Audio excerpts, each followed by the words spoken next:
Wednesday, October the 28th, 2020 at around 8:50, 9 o'clock, give or take, Central Standard Time here in Dauphin Island, Alabama. So I'm going to put a little video together this morning and give us an update of where now re-strengthening Hurricane Zeta is located and where it's headed. So currently Hurricane Zeta has increased to 90-mile-per-hour winds and is a Category 1 hurricane, and it's not out of the question that Hurricane Zeta strengthens to a Category 2 hurricane. The pressure dropped off from 990 millibars last night to 978 millibars currently, and is moving northwest at 17 miles per hour. So in that direction is the Mobile Bay, and just across the Mobile Bay would be Baldwin County, where Gulf Shores is, Fairhope, Foley, etc. So I'm going to pan to my right, which is my south, because this is the direction that the storm is coming in at this point in time. Well, actually, it's off to my southwest now and moving north-northwest.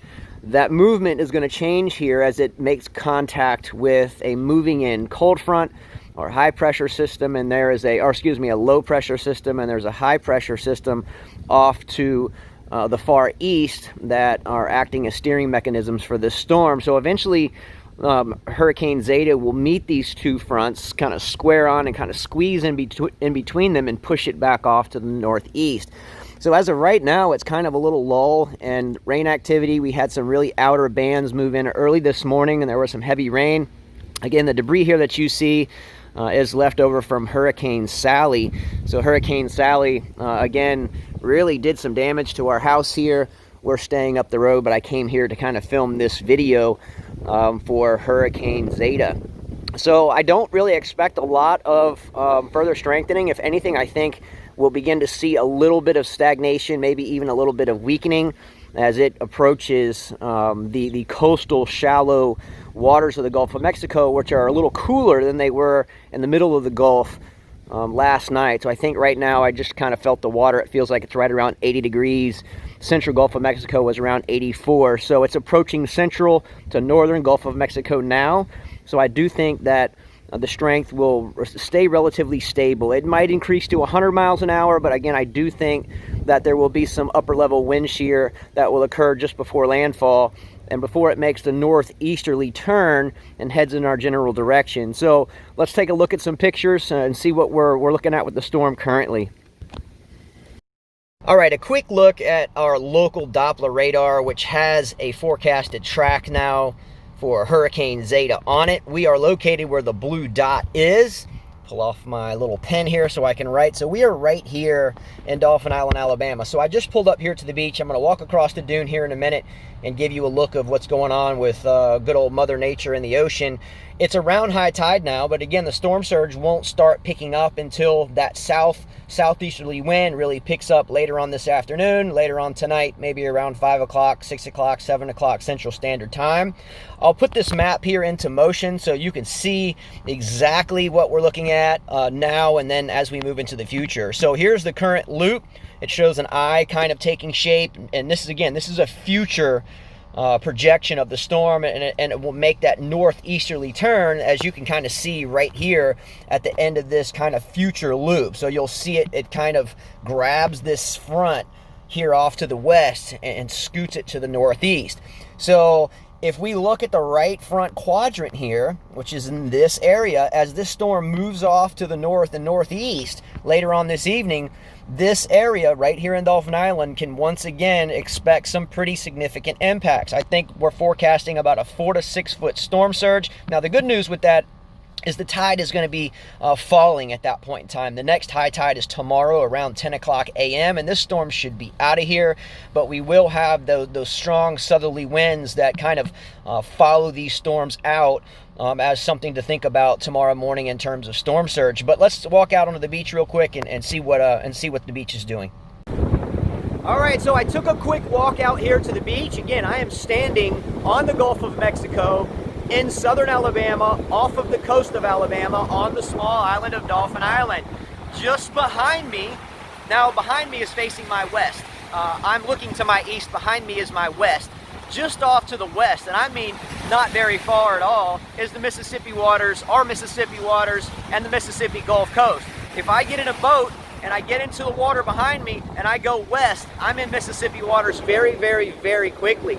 So right now, the water is slowly starting to get closer and closer and closer to a lot of the homes here. Again, this isn't something that is uncommon, but to have so many storms in one year is very uncommon. So a lot of these structures here, whether it's trees, whether it's garages, whether it's roofs, they're already susceptible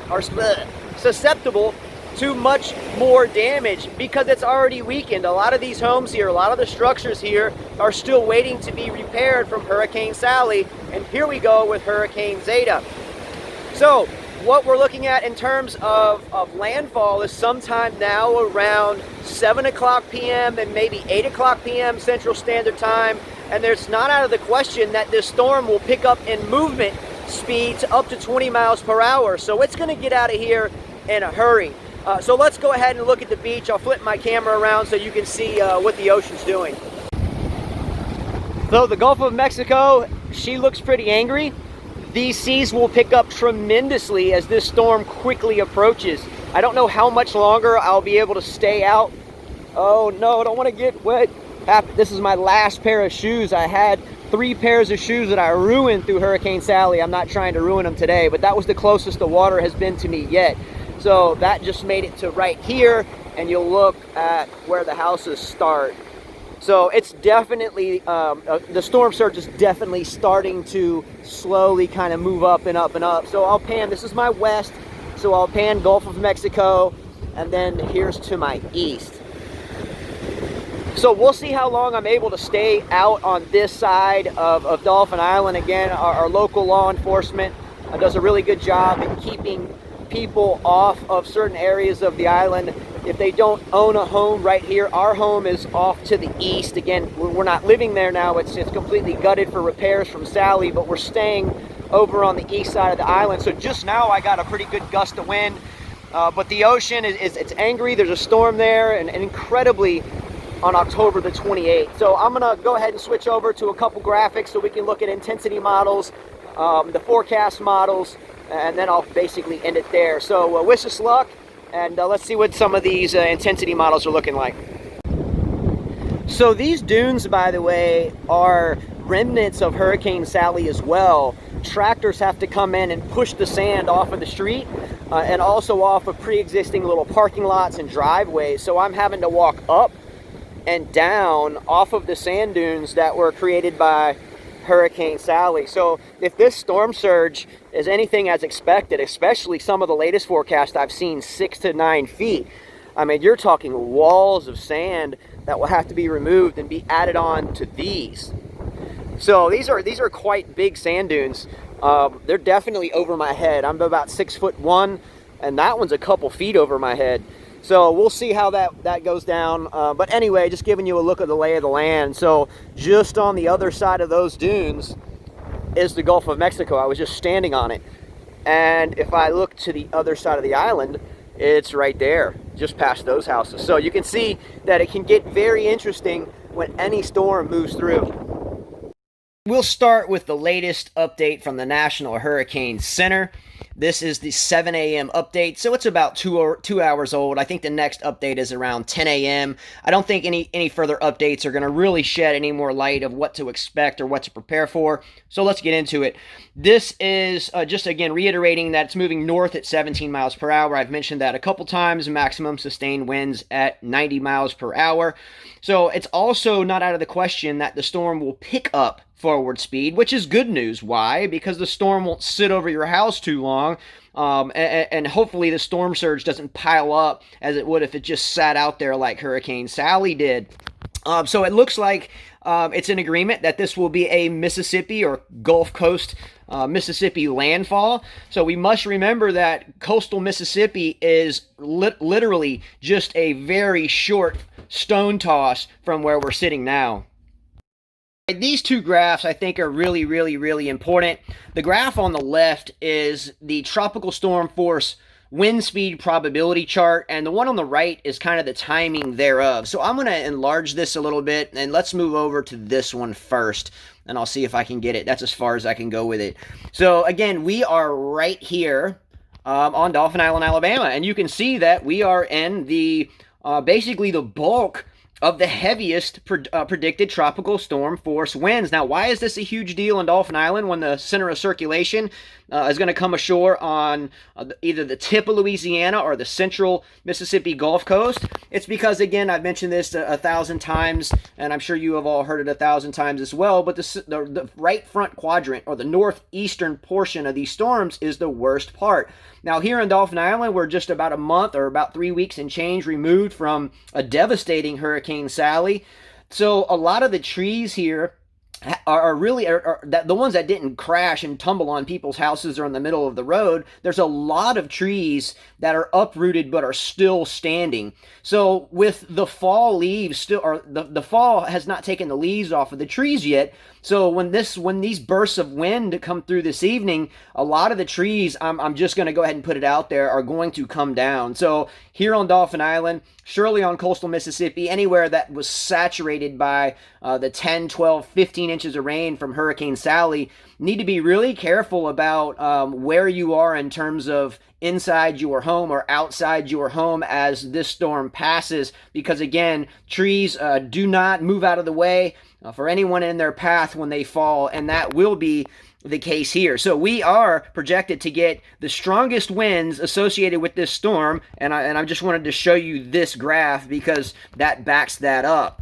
Now, let's look at the timing of this. This graph shows you the projected time that you can expect tropical storm force winds. So right now it's 9:40 here in Dauphin Island, Alabama, and it shows us here in Dauphin Island can expect those winds this afternoon to begin at around 2 o'clock p.m. Now, as the wind picks up and the rain continues to fall, the wind will be coming out of the south-southeast, so anyone's home facing the south-southeast that has not been covered up or tarped up post-Hurricane Sally can expect more and more water intrusion. But the good news is, as this storm will be out of here relatively quickly, I'm going to go ahead and forecast that this storm makes landfall here. If it's a second landfall, I think it'll be two. I think it'll cross land somewhere in Louisiana and make landfall again on the Mississippi Gulf Coast. And I think that will happen around 8 o'clock, 9 o'clock p.m. Central Standard Time. And I think the sun is shining by early tomorrow morning on Thursday because it's moving so quickly. So the tumultuous hours from this storm, I think, will begin sometime this afternoon. And then the bulk of it, the meat of it, the brunt of it will come through either while you're sleeping or just before you go to sleep Central Standard Time. So hopefully I can get out in it. It's going to be really tough for me to do so. I'm back where we're staying now, and it's just really hard for me to get it out in it at night when I don't have a house to go stay at night. So I'll do my best to get some footage before it gets dark. But this storm, again, it's nothing to play with. It's definitely going to cause secondary issues that are still remaining from Sally here. We're definitely going to have power outages, and I know the power company's been working to the max here recently, and that's to say the least. The rainfall forecast from this storm, you can see right here, it's not supposed to be a super soaker because of its forward momentum. We can expect somewhere between 4 and 6 inches of rain here, but when that 4 to 6 inches of rain happens so quickly, really, really quickly, it's torrential rain on top of a strong southerly wind. So you are definitely asking for trees falling, roofs to finish being torn up or destroyed if they didn't already during Sally. So everyone, good luck. And we'll see exactly where this storm takes us moving forward. All the models now are in agreement with a tip of Louisiana landfall, emerging into a little portion of very shallow water in the Gulf, and then making a central Mississippi landfall, putting that right front quadrant very, very near us, if not right on top of us. So interesting evening to say the least. I do want to take a quick look at the Doppler and here's the intensity models actually. So it's so close to shore and moving so quickly that the intensity models now have it basically peaked out and then losing steam about 12 hours out, and that will be after landfall anyway. So I think we've seen the max intensification of this storm. But again, 100 mile an hour Category 2 is not out of the question. A Category 2 does start at winds above 95 miles per hour. I don't know why it says 85 on this left axis. Oh, it's not. So 95 miles per hour is the beginning of a Category 2 storm. So it may get there, but the difference of 5 mile an hour wind, plus or minus, isn't going to be that huge of a deal. But lastly, let's look at the radar. How is this thing shaping up? Is it staying organized? Is it drawing wind shear, dry air into it? What's going on with it? So this is the latest loop. This will be the first time I have seen that. You can actually see how quickly this storm is moving off to the north at this point. It's really zipping along. So the center of the circulation, the convection, is holding tight. It looks like maybe it is getting a little bit more organized, but because of the forward speed, there just isn't a lot of time for much to change. But it does look like it is holding steady. It does look like it's going to come ashore basically the way it looks. I don't see a lot of wind shear getting pulled into it from any direction and starting to wrap in around the center. So it looks relatively well organized. So everyone, please have a good day. Be safe. Let me turn off this pen and take care. Stay away from the water. The water is definitely rough out there. Shore breaks can take people out before they know it, and there won't be anybody there to help you. Watch out for trees that were weakened or still semi-uprooted from Hurricane Sally, because these wind gusts that we are going to expect tonight, with the leaves still on the trees, that makes the trees like parachutes that catch the wind. Watch out for those falling. So I wouldn't stay near a room where one of those trees may be blown off to the south. Well, if the wind's coming out of the south, the tree will fall to the north. So be careful that anything that's facing, any tree that's facing your home that's gonna fall off to the north side of it, just be careful there. So the storm, it's not a pushover. It's not the strongest one, but because of the effects of Sally and about 7 other landfalls in Louisiana, there's going to be a lot of secondary damage and a lot of power outages. So be safe, and I hope to be back to do a video later. Take care, everyone. See you later. Please subscribe to my channel. It would mean a lot. Please click the like button. Hey, I do it on my own. I've never had any training at this. I've just followed them for so many years. Shouts out to Mike's Weathers page, spaghettimodels.com, who I use all of his stuff for my videos. And as always, shout out to Mike Etter in Mississippi that's followed these storms with me for, wow, 30 years. So anyway, much love to everyone, and I'll see you a little bit later on today. See ya.